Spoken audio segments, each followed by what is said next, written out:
So, what do you know?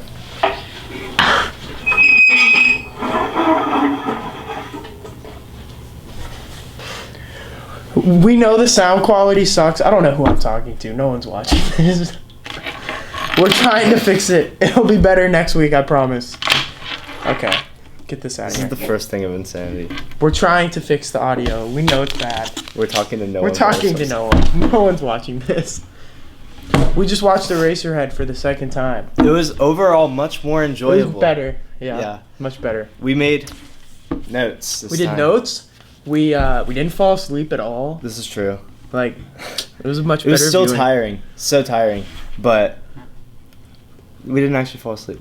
Yeah. So I think that's a... It's because we watched it at like 1. What time is it? It's like PM. 1. It's like 1. Instead of AM. It was more enjoyable because we could watch it like... We weren't surprised by the weird stuff, so we could watch it more trying to make connections. And, True. like, wrap things up. Okay.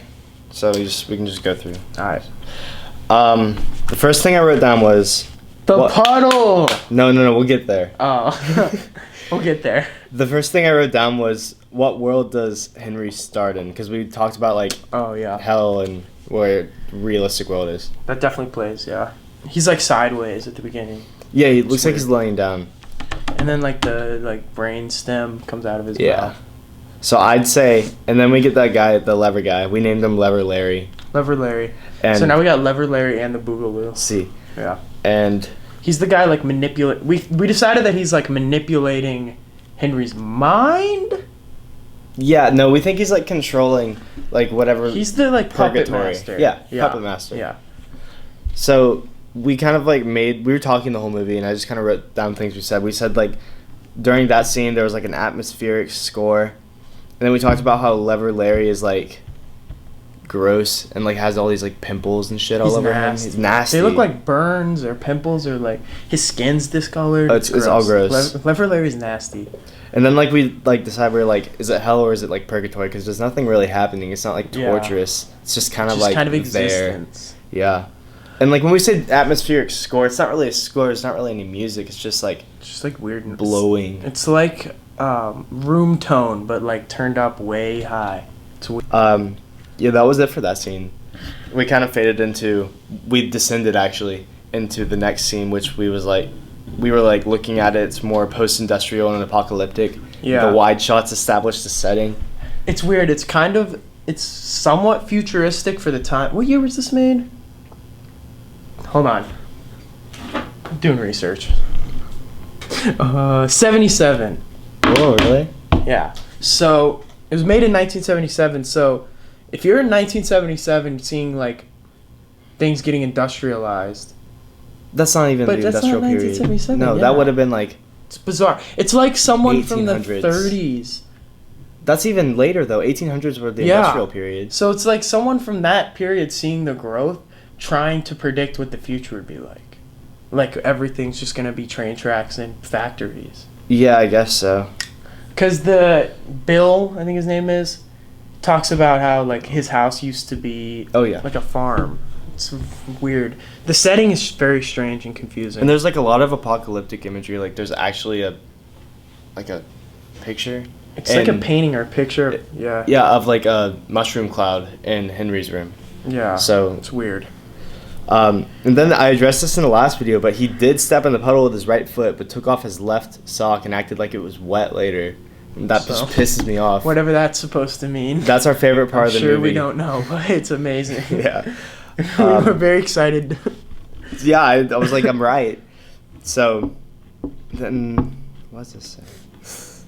Huge metaphor. Oh, okay, so we I thought don't the know what that setting is. could be like this huge metaphor for feeling trapped. Like, yeah, you I can think talk about that's this. I think that's true. Yeah. Like the setting and everything that happens, it's just very like it makes Henry's life feel very trapped and small. Like the brick wall outside his window, the constant industrial noise, even at like that girl's house. They live like on the train track, all that dust is Yeah, and there's like coming in, pipes running through their house. everywhere he goes, there's no escape. And then that's like the physical entrapment, and then there's also like the relationship entrapment with the weird baby. He can't get out of the relationship. He has to stay in that house. He can't even go to work. And like he's on vacation. Yeah. Which makes it what even is worse. that? We don't even. Yeah. We never really talked about that either. Yeah, he's on vacation. What is? Like he works at a factory. He's wearing the suit the whole time. Yeah. It's just weird. It's weird. The costuming choice is weird. Everything's weird. The suit, the pocket protector. Yeah. We love the pocket protector, and the little house robe. Then we kind of talked about Henry's facial expressions, and they're good. The acting is terrible, but his facial expressions are gold. They're spot on. No, I think it's a style. Yeah, it's definitely it's definitely intentional. Yeah, we kind of touched on this last time. Like, it feels like a really bad like Amazon Prime movie or something. Yeah, like a soap opera. Yeah, and that's what we talked about here. Like the awkward dialogue, it just seems forced. Yeah, it's weird. Like, why don't you ever come around anymore? Yeah, sounds like Casablanca or something. It's weird. So. Yeah. Then we talked about this, I think, last time too. Throw shots at Casablanca. That's a good idea. We can cut it out. But the moss and like the pine straw everywhere in his room. Oh my god! It also lines the stage. You notice that? Yeah. What it cuts? What is that? What does it mean? What is it? That's the most frustrating thing to me. I don't get it. I think it's another thing with like they zoom in on it. Yeah, there's something with it. Yeah. It's a trap thing because it's everywhere, like even in the other girl's house. Even in it's one of the only things that bridges the gap between, like, the weird, like, I guess his mental state or whatever, reality, where the weird stuff happens. I guess several things bridge that gap, though, because the baby does too, and he does. So, when he gets to his room, though, like when he sees his pine straw, that's the first time we hear music, even if it's just from his record player. He plays the records, yeah. Yeah. It's weird. And like music is supposed to be kind of like a subconscious like way of establishing setting or character development or something. This is like oh my god, I can't think of the name. Yeah. It's like inter something sound where it's like coming from within the scene. It's gonna kill me, I have to look it up. Diegetic. Yeah, dude, we talked about this in class. Diegetic. Diegetic and non-diegetic. Yeah. The non-diegetic stuff is like the atmosphere. And then diegetic is diegetic comes from within the scene. So, yeah. Mystery solved. Solved. We got the coins in the water. Oh, that's something where I can't even talk on that right now. I think we need to watch it a couple more times. It's so weird. But it's just such a small detail. It's just detail. like characterization, maybe. Like, he's just a really erratic Maybe he wants his guy. coins clean. Yeah. He's just, like, really impulsive and weird. Yeah. Here it says dramatic, predictable, cheesy script. Kind of touched on that. Yeah, we wanted to possibly... We're not going to look up any reviews or anything, but just a script. Yeah. Like, we also talked about when he first enters the girl's house, how the body language does not equal the dialogue. It's so weird, like, that's like the suspension of disbelief where like they just are accepting it and we have the boundary between it. Yeah, so, she like starts having seizures. What is essentially a seizure, and the mother like combs her hair. And it's fine. It's just fine. It's nothing. And, like, Henry's just kind of like a nervous guy. Like it's all good. But like it doesn't like even if like Henry could be like shaking or something, they could say the same things and it would sound the same with their voices, but it doesn't match what they're doing. The Bill says the chickens are man-made, and then they start bleeding. Oh yeah, what is that? The little chickens, and they're like moving after. Oh, it's weird. I hate that part. It's so weird. Right now, we're just kind of collecting our thoughts, to be honest. This is just chaos. It's better than the last one. I feel like in the like as we get into 20s, 30s, we're gonna be out of like meaningful things to say, and we're just gonna be losing our minds. It'll be very prophetic.